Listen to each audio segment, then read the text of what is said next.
Halo Sobat Guru, Assalamualaikum warahmatullahi wabarakatuh. Di sini saya akan memaparkan tugas saya, topik 2 koneksi antar materi mengenai keterkaitan asesmen dengan kebutuhan belajar dan perkembangan hasil belajar peserta didik. Pada mata kuliah, prinsip pengajaran dan asesmen 1 di sekolah dasar dan menengah. Sebelumnya, perkenalkan terlebih dahulu, nama saya Rustina Aprilia dengan NIM 230504757, mahasiswa PPG Prajabatan Rumpun MIPA Matematika di Universitas Mula Warman. Selanjutnya, kita perlu mengetahui apa itu asesmen. Asesmen adalah proses pengumpulan dan pengolahan informasi untuk mengetahui kebutuhan belajar, perkembangan, dan pencapaian hasil belajar peserta didik yang hasilnya kemudian digunakan sebagai bahan refleksi serta landasan untuk meningkatkan mutu pembelajaran. Lalu, apa pentingnya asesmen? Asesmen atau penilaian menjadi kegiatan yang penting dilakukan dalam meningkatkan pembelajaran. Asesmen yang efektif dapat membantu peserta didik untuk mencapai potensi penuh mereka dan untuk memastikan bahwa semua peserta didik memiliki kesempatan untuk belajar dan berkembang. Apabila terdapat peserta didik yang tergolong belum mampu memahami materi, disinilah asesmen hadir untuk mendongkrak kemampuan peserta didik. Untuk pendekatan asesmen sendiri di sini terdiri dari 3. Yang pertama adalah assessment for learning, yang kedua assessment as learning, dan yang ketiga assessment of learning. Jadi ketiga pendekatan asesmen tersebut perlu diterapkan oleh guru dalam mengukur hasil belajar. Nah, untuk assessment for learning di sini asesmennya dilakukan pada saat pembelajaran berlangsung dan bertujuan untuk memperbaiki kualitas proses belajar mengajar. Yang kedua, assessment as learning. Jadi asesmen tersebut melibatkan peserta didik secara aktif dalam kegiatan penilaian. Contohnya penilaian oleh teman sejawatnya. Dan yang ketiga, assessment of learning. Jadi asesmen ini dilakukan di akhir pembelajaran dan ditujukan untuk mengukur capaian pembelajaran atau hasil belajar setelah mengikuti proses pembelajaran. Semua pendekatan asesmen tersebut telah berlandaskan pada tujuan pembelajaran yang akan dicapai, sedangkan tujuan pembelajaran sendiri itu memuat kompetensi dan lingkup materi yang harus dikuasai peserta didik. Hal inilah yang menjadi pedoman asesmen apa yang tepat untuk diberikan kepada peserta didik. Berikut adalah jenis-jenis asesmen yang dilakukan di dalam pembelajaran, yang terbagi menjadi 3. Yang pertama, asesmen awal, yang kedua, asesmen formatif, dan yang ketiga adalah asesmen sumatif. Selanjutnya akan kita bahas satu-satu terkait asesmen-asesmen tersebut. Pertama, yaitu asesmen awal. Asesmen awal biasa disebut juga dengan asesmen diagnostik. Asesmen diagnostik digunakan untuk mengetahui karakteristik awal atau kemampuan dasar peserta didik sebelum guru menyusun kegiatan pembelajaran.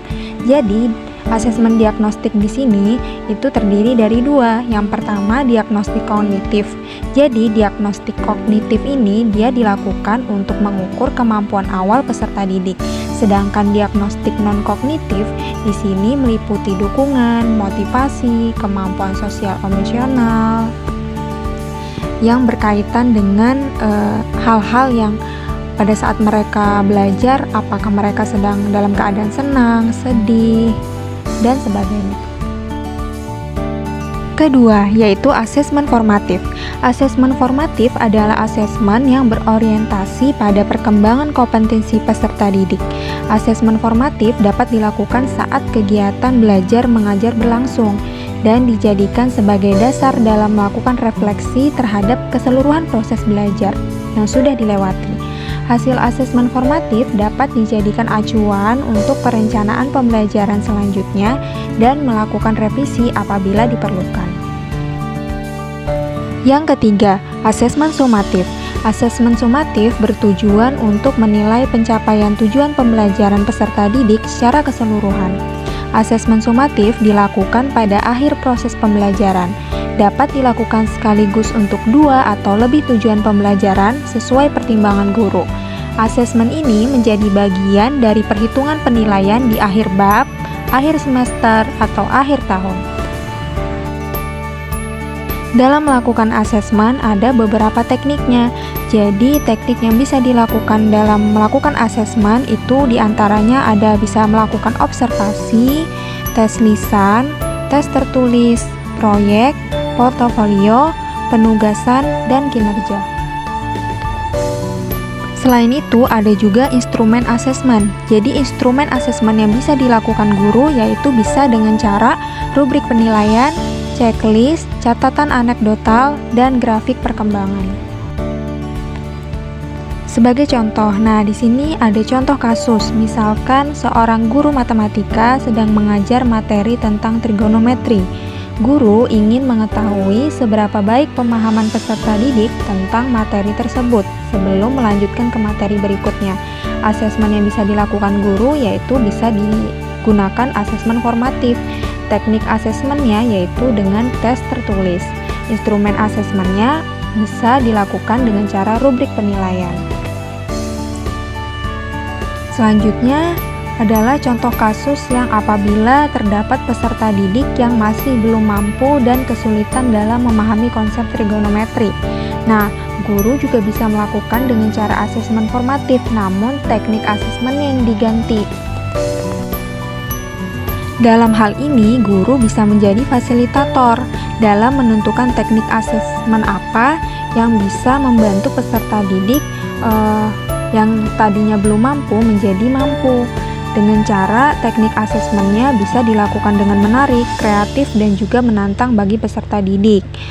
Guru dapat mengganti teknik asesmen yang misalkan tadi sebelumnya menggunakan tes tertulis, bisa diganti menjadi berupa kuis atau membuat proyek berupa poster berisi rumus-rumus trigonometri.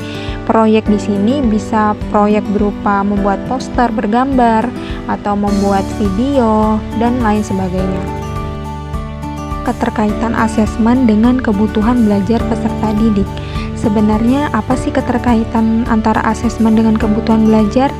Jadi, asesmen dapat digunakan untuk mengidentifikasi kekuatan dan kelemahan peserta didik. Informasi ini dapat digunakan oleh guru untuk menyusun rencana pembelajaran yang sesuai dengan kebutuhan dan karakteristik peserta didik. Selain itu, asesmen juga digunakan sebagai umpan balik kepada peserta didik tentang hasil belajar atau perkembangan diri sehingga peserta didik dapat memperbaiki cara belajar mereka dibantu oleh guru yang menyediakan kebutuhan belajar peserta didik. Jadi, intinya asesmen yang dilakukan dengan memperhatikan kebutuhan belajar peserta didik membuat pembelajaran menjadi relevan dan juga bermakna. Lalu, keterkaitan asesmen dengan perkembangan hasil belajar peserta didik juga saling memiliki kaitan yang erat, di mana asesmen memberikan gambaran tentang tingkat pemahaman dan penguasaan materi pelajaran oleh peserta didik. Informasi ini penting untuk melacak kemajuan belajar mereka dari waktu ke waktu dan mengidentifikasi area mana yang memerlukan perhatian atau dukungan tambahan. Hasil asesmen dapat digunakan guru untuk menyesuaikan strategi dan metode pembelajaran, memilih materi pembelajaran yang sesuai dengan tingkat kemampuan peserta didik, serta memberikan contoh dan latihan yang tepat untuk membantu mereka mencapai tujuan pembelajaran. Asesmen yang dirancang dengan baik dapat memberikan motivasi belajar bagi peserta didik. Ketika mereka melihat kemajuan yang mereka capai, mereka akan lebih terdorong untuk terus belajar dan berusaha mencapai potensi maksimal mereka. Sebagai contoh di sini misalkan ada contoh kasus apabila asesmen peserta didik di sini masih tergolong rendah, maka yang harus dilakukan adalah memberikan motivasi dan dukungan, baik itu dari guru, orang tua maupun lingkungan, misalkan masyarakat.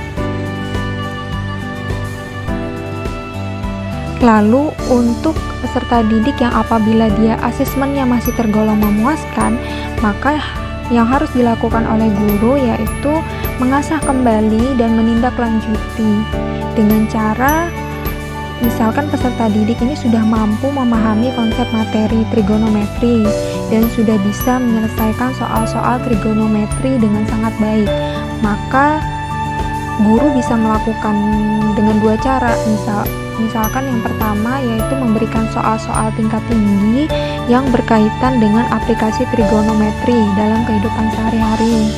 Yang kedua, bisa juga melakukan dengan cara mengikut sertakan peserta didik untuk melakukan praktek belajar di sekitar lingkungan sekolah untuk menghitung sesuatu yang bisa dihitung menggunakan konsep trigonometri.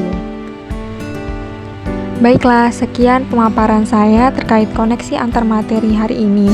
Terima kasih sudah menyimak, semoga bermanfaat. Wassalamualaikum warahmatullahi wabarakatuh.